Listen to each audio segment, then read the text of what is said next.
Hello students. तो पिछले कुछ वीडियोस में हमने इलेक्ट्रिक फील्ड लाइंस और इलेक्ट्रिक फील्ड लाइन का जो लाइन इंटीग्रल होता है उसके बारे में पढ़ा था। तो अभी हम लोग देखते हैं कि कोई चार्ज पार्टिकल एक इलेक्ट्रिक फील्ड में कैसे मूव करता है या उस पर उसका ट्रैजेक्टरी कैसा रहेगा, उस पर फोर्सेस कैसे लगेंगे, वो सब के बारे में देखेंगे। ठीक है। तो इसमें सिंपल सा कंसेप्ट है कि अगर एक इलेक्ट्रिक फील्ड लाइन है, ठीक है, मतलब एक रीजन है जहाँ पे इलेक्ट्रिक फील्ड है लाइक दिस। तो यहाँ पे अगर मैं एक चार्ज रखता हूँ तो पॉजिटिव चार्ज अगर है, ठीक है, अगर यहाँ पे एक पॉजिटिव चार्ज रखता हूँ Q, तो Q चार्ज पे कितना फोर्स लगेगा? It would be along the electric field. तो लेट्स से कि इधर at this point electric field is this, ये इलेक्ट्रिक फील्ड है। तो इस पे जो फोर्स लगने वाला है that force will be parallel to the electric field and ये F का वैल्यू क्या रहेगा? F would be equal to Q times E। Okay, now अगर ये चार्ज Q का मास m है, ठीक है, इस पार्टिकल का मास m है, तो सिंपली मैं क्या कर सकता हूँ कि F would be equal to Newton second law अगर लगाओ, F is equal to dp by dt, and क्योंकि मास कांस्टेंट है I could just write this as m into A. तो इधर से देखो क्या आ जाएगा, m into A will be equal to q into e and a would simply be q into e by m। Okay, तो acceleration अगर पता है तो बाकी तो मैं कर सकता हूँ। ए को अगर वेलोसिटी निकालना है तो ए को क्या लिख सकते हो, dv by dt। अगर velocity as a function of time चाहिए तो dv by dt लिख दूंगा। अगर velocity as a function of position चाहिए तो v dv by dx लिख सकता हूँ। ऐसे मैं चेंज करके मैं जो भी कैलकुलेशन करना चाहता हूँ वो कर सकता हूँ। Now there is a common misconception कि अगर एक पार्टिकल को हम लोग इलेक्ट्रिक फील्ड में छोड़े तो जो पाथ में वो मूव करता है वही इलेक्ट्रिक फील्ड लाइन होता है। That is a misconception. ठीक है, तो I will show you why.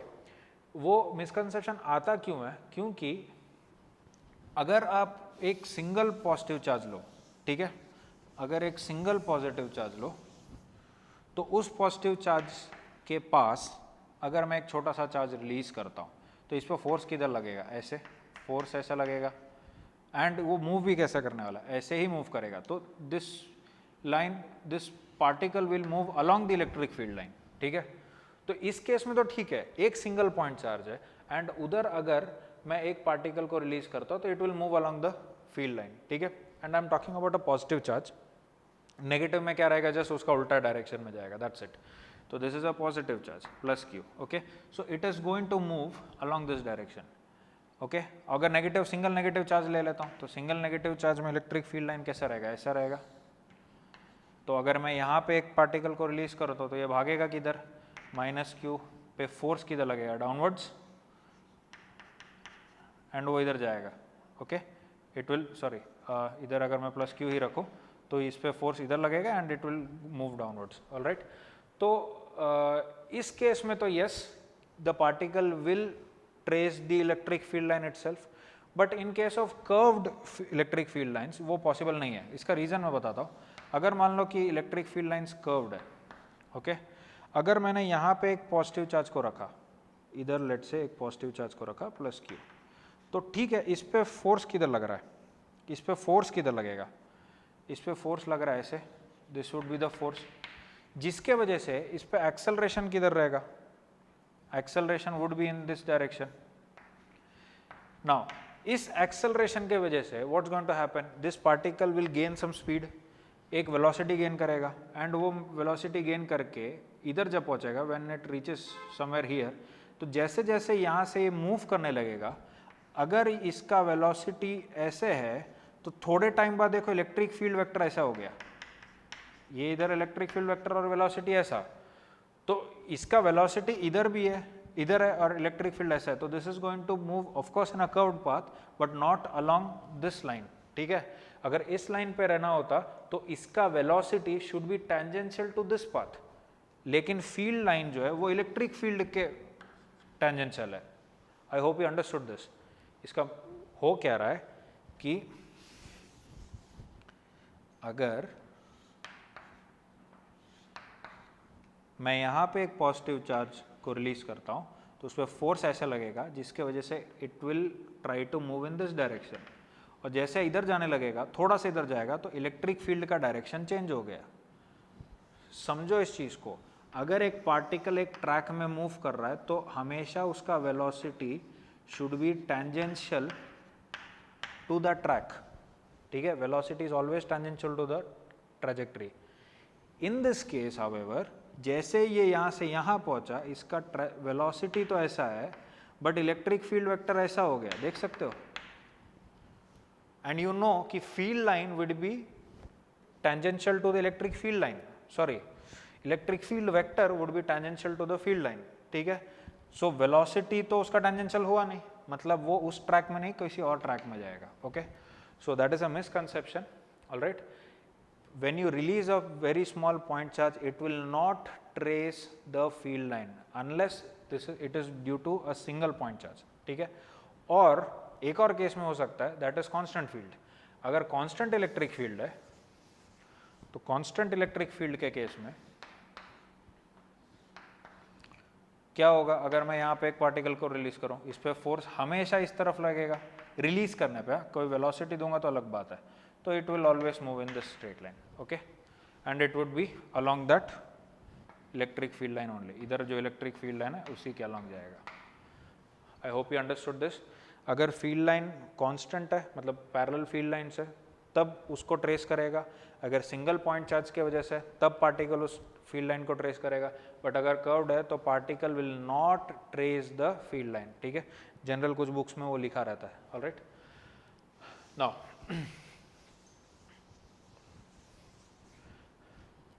अब जैसे मैंने बताया कि acceleration of a particle in an electric field would be simply Q E by M. ये क्यू विथ साइन होना चाहिए, क्योंकि अगर पॉजिटिव है तो acceleration would be along electric field और नेगेटिव है तो opposite to electric field, okay. Now you could use this idea and इसके बेसिस पे आप प्रॉब्लम सॉल्व कर सकते हो। मान लो कि you have a constant electric field E, okay, constant electric field E है, और यहाँ पे मैंने एक पॉजिटिव चार्ज को रिलीज़ किया एंड रिलीज़ करता हूँ, मतलब u इज इक्वल टू क्या होगा, इसका इनिशियल वेलोसिटी इज 0। तो इस पे जो, क्योंकि e कांस्टेंट है, इसका एक्सेलरेशन क्या रहेगा, a would be equal to Q E by M, ठीक है।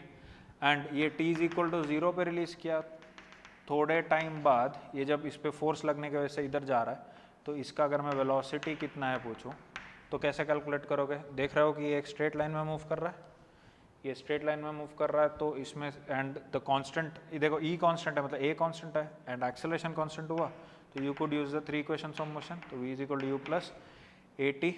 अगर मान लो यहाँ से यहाँ डिस्प्लेसमेंट s है तो v square is equal to U square plus 2as, ये भी यूज़ कर सकते हो, ठीक है। तो बेसिकली यहाँ पे a का वैल्यू ये सब्स्टिट्यूट कर देना, ठीक है। तो you could solve whatever you want to do, okay. Now इसके वजह से देखो, एक मैं बहुत इंपॉर्टेंट सा कंसेप्ट बताता हूँ कि अगर मान लो कि एक कांस्टेंट इलेक्ट्रिक फील्ड है, let's say the constant electric field is vertically downwards, ऐसे आ रहा है, इसका सोर्स क्या है हमें नहीं पता, बाद में देखेंगे सोर्स क्या है। एंड ये एक हॉरिजॉन्टल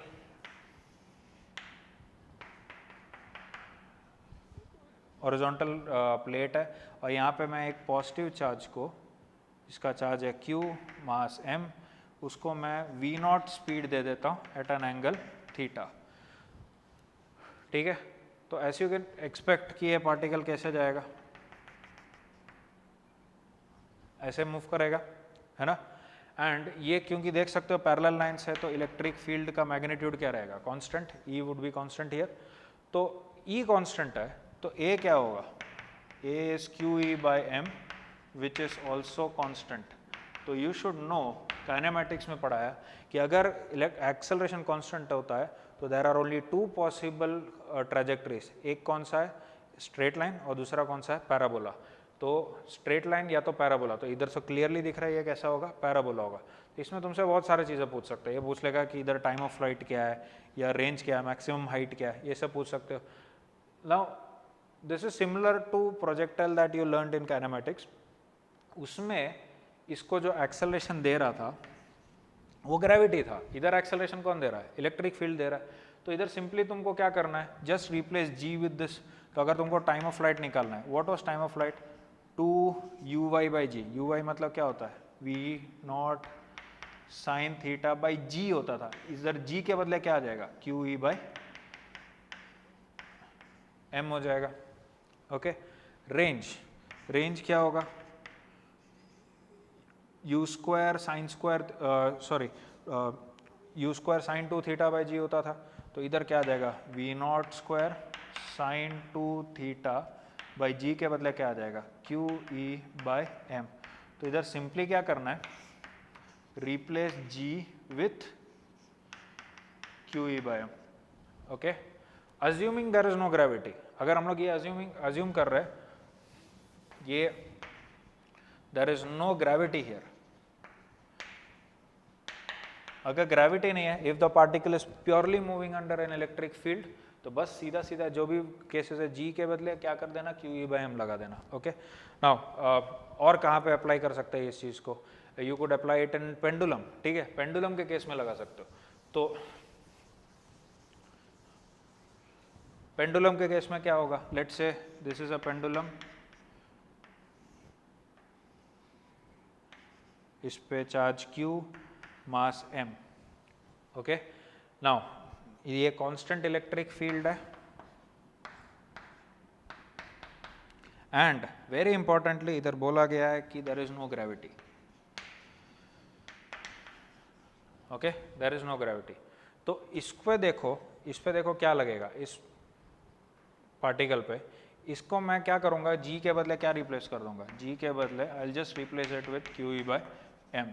तो what would be the time period of oscillation, what would be the time period of oscillation, time period of oscillation t would simply be 2 pi under root of L by L is the length, g के बदले क्या आ जाएगा, qe/m। तो this would be qe/m।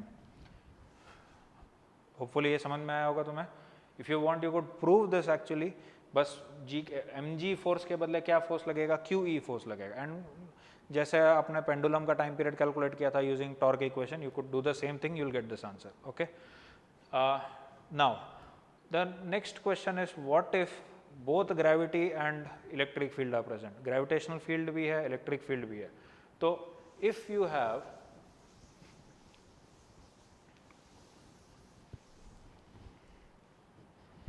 Electric field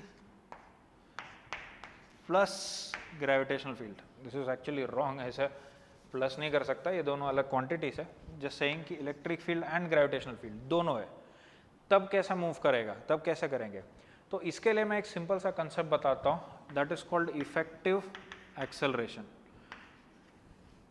okay, that is effective acceleration. इसका idea क्या है समझो, अगर let's say I will use a case of pendulum, तो इसका चार्ज है q एंड मास है m, इधर ग्रेविटेशनल एक्सेलरेशन भी है एंड इलेक्ट्रिक फील्ड भी है, लेट्स से डाउनवर्ड्स ही है। ओके, तो इसमें टेंशन कितना रहेगा, what would be the tension in the string.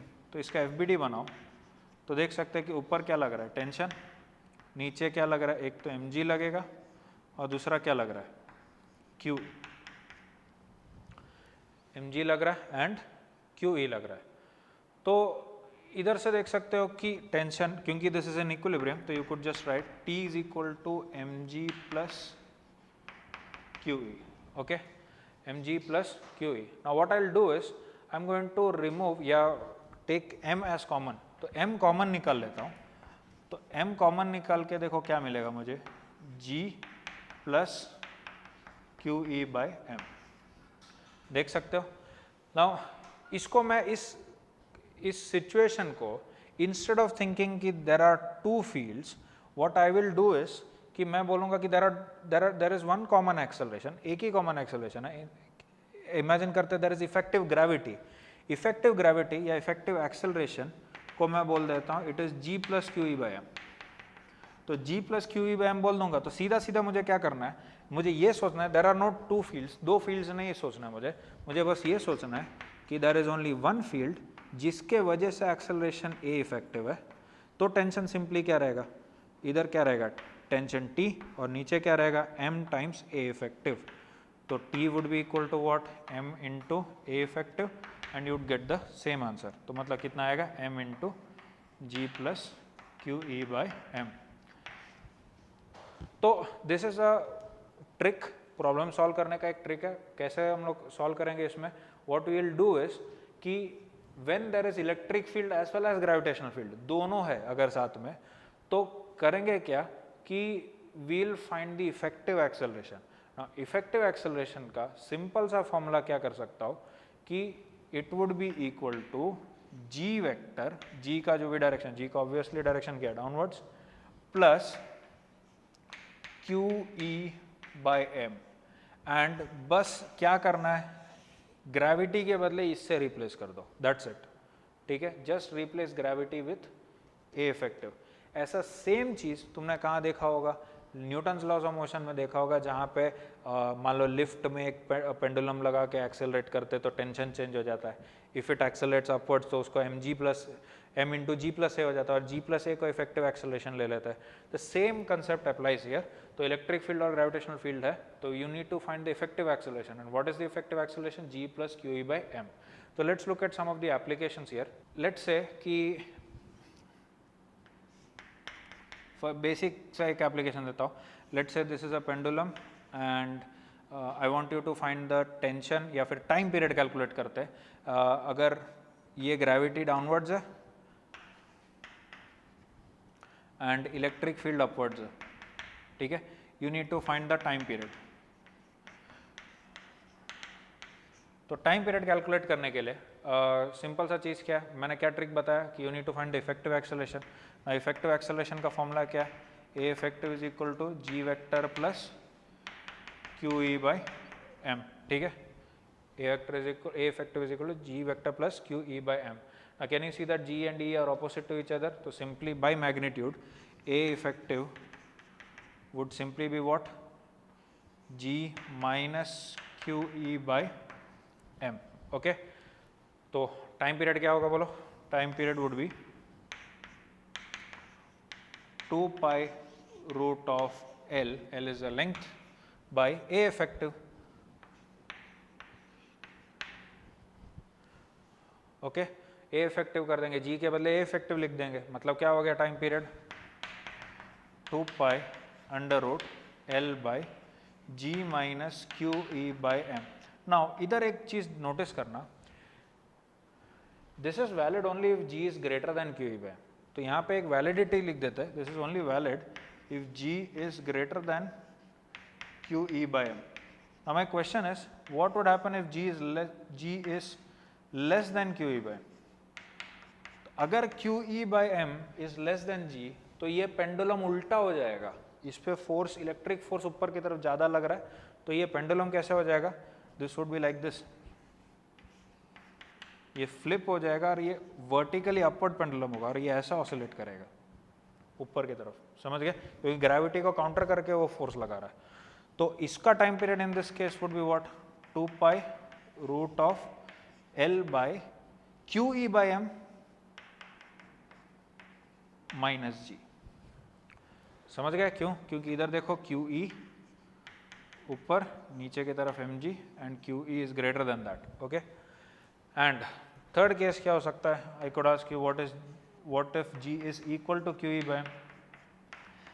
इसका मतलब ये है कि इस पर कोई नेट फोर्स है ही नहीं, तो अगर ये नेट फोर्स है नहीं, तो अगर ये डिस्प्लेस करेगा भी, ये अगर डिस्प्लेस करने पे there won't be any net force, और अगर नेट फोर्स नहीं है तो ये वापस ऑसिलेट ही नहीं करेगा। तो अगर इसको तुम यहाँ से यहाँ ले जाओ तो वहीं रह जाएगा, इट वोंट कम बैक।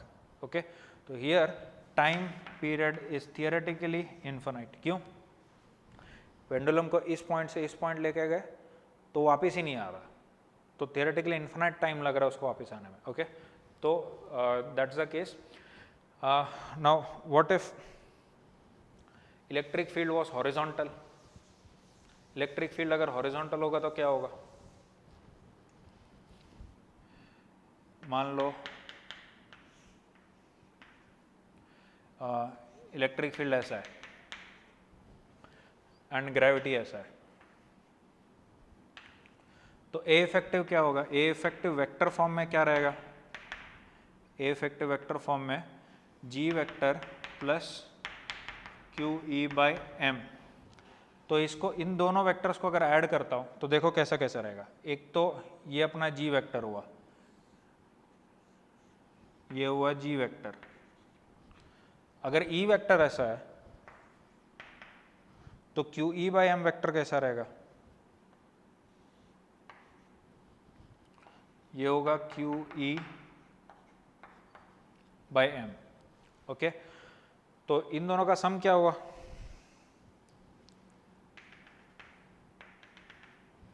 ये हुआ इन दोनों का वेक्टर सम, तो ये हुआ अपना ए इफेक्टिव। नाउ क्लियरली तुमको दिख रहा है यहाँ से ए इफेक्टिव का मैग्नीट्यूड क्या रहेगा? It would be root of G square plus Q E by M का स्क्वायर। ओके, तो इधर in this case right now ये पेंडुलम ऑसिलेट कैसे करेगा? ऑसिलेट करने के लिए सबसे पहले तो इसका इक्विलिब्रियम पोजीशन चेंज होने वाला है। ये वर्टिकल है तो अभी इसका इक्विलिब्रियम पोजीशन यहाँ होने वाला है।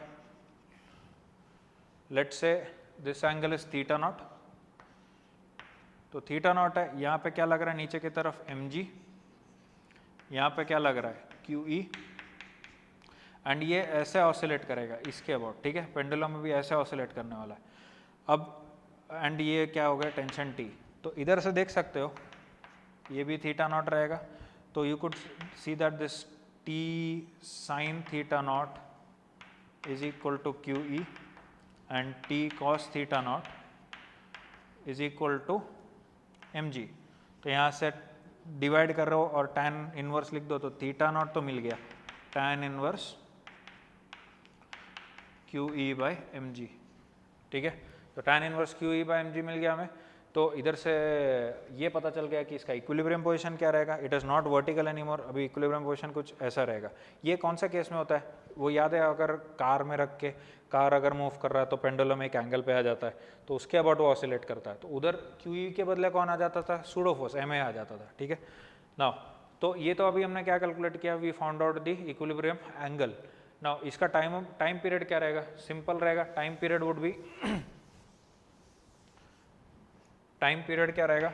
It would be 2 pi under root L by A effective. A effective क्या रहेगा? A effective would be root of G square plus Q E by M का square. This is a very important concept, बार बार exam में पूछते रहता है ये। ठीक है, सो ये हमने अलग अलग केसेस देखा ना। इसको कॉम्प्लिकेट किया जा सकता है। Electric field it's neither horizontal ना वर्टिकल, कोई और एंगल पे दे दिया, तो what you need to do is just find a vector sum of a q e by m and g। उसके बाद बाकी जो भी है ग्रेविटी के बदले वो यूज़ करो, इमेजिन करो कि वो एक कांस्टेंट एक्सेलरेशन है, and then solve the problem. ठीक है, so that was in case of, हाँ ये एक चीज़ just in case you have a doubt, ये जितने भी मैंने अभी जो केसेस बताए ये सारे केसेस में इलेक्ट्रिक फील्ड वाज कांस्टेंट। अगर वेरिएबल होगा तो हर पॉइंट पे फोर्स भी चेंज होगा, एक्सेलरेशन भी चेंज होगा। ठीक है, सो दैट्स द केस। इसको और भी जगह पे कहाँ अप्लाई कर सकते हैं? लेट्स से स्प्रिंग के केसेस पे अप्लाई किया जा सकता है। अगर यहाँ पे एक स्प्रिंग ब्लॉक सिस्टम है, स्प्रिंग ब्लॉक सिस्टम है, इस पे चार्ज Q है, इस पे मास M है, spring constant K, and you suddenly start an electric field of E not, suddenly start कर दिया। ठीक है, तो व्हाट्स गोइंग टू हैपन? ये अभी नेचुरल लेंथ पे, तो इस पे अभी क्या फोर्स लगने वाला है? यहाँ पे क्या लगेगा? Q into E not force लगेगा, and Q into E not force लगने की वजह से वो उधर भागेगा, एंड इसका अभी इक्विलिब्रियम पोजीशन क्या रहेगा? इक्विलिब्रियम पोजीशन क्या रहेगा? Let's say this is x naught, तो इक्विलिब्रियम पोजीशन पे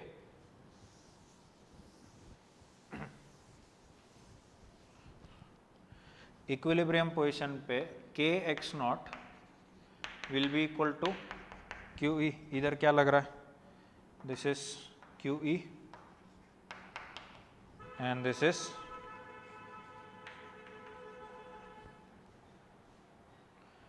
kx नॉट, तो kx naught is equal to QE। ठीक है, एंड अब इसके अबाउट वो क्या करेगा? ऑसिलेट करेगा। ठीक है, and what would be the amplitude? If you look at it, amplitude क्या रहेगा? x नॉट ही रहेगा। समझो क्वेश्चन को, इधर रखा गया एंड सडनली इलेक्ट्रिक फील्ड चालू किया तो वो इधर से इधर भागेगा एंड अबाउट जब वो अपना मीन पोजिशन पे पहुंचेगा, this is its mean position पे पहुंचेगा, it would already have a velocity, तो it is not going to stop there, it will move ahead. तो ये कहाँ तक जा सकता है, कहाँ तक वो जाएगा? इट विल मूव, ये कहाँ तक जाएगा? नेक्स्ट एक्सट्रीम तक। तो it will stop at 2x0, मतलब यहाँ से भी और x0 जाके रुकेगा, ठीक है। ये ऑलरेडी हमने ऐसा similar cases work energy power chapter में देखा है। तो यहाँ से x0 सिंपली क्या हो जाएगा? x0 would be QE by m and this will be the amplitude. In this case अगर सडन स्विच ऑन किया तो स्लोली रिलीज करोगे तो इधर रुक जाएगा ये, ठीक है। एंड टाइम पीरियड अगर कैलकुलेट करना है, टाइम पीरियड वुडंट चेंज, वो क्या रहेगा? 2π√m/k रहेगा, क्योंकि हमने SHM में ऑलरेडी पढ़ा है कि constant force will not affect the time period of a spring block system, ठीक है। स्प्रिंग ब्लॉक सिस्टम पे कांस्टेंट फोर्स अफेक्ट नहीं करता, वो सिर्फ और सिर्फ क्या करता है? अपना मीन पोजीशन चेंज करता है, ठीक है। तो बेसिकली मुझे ये बताना है तुम्हें कि अगर इलेक्ट्रिक फील्ड में कोई चार्ज है एंड उस पर अगर तुम फोर्स निकालोगे तो that would simply be Q times that electric field, तो acceleration would be Q times electric field by mass.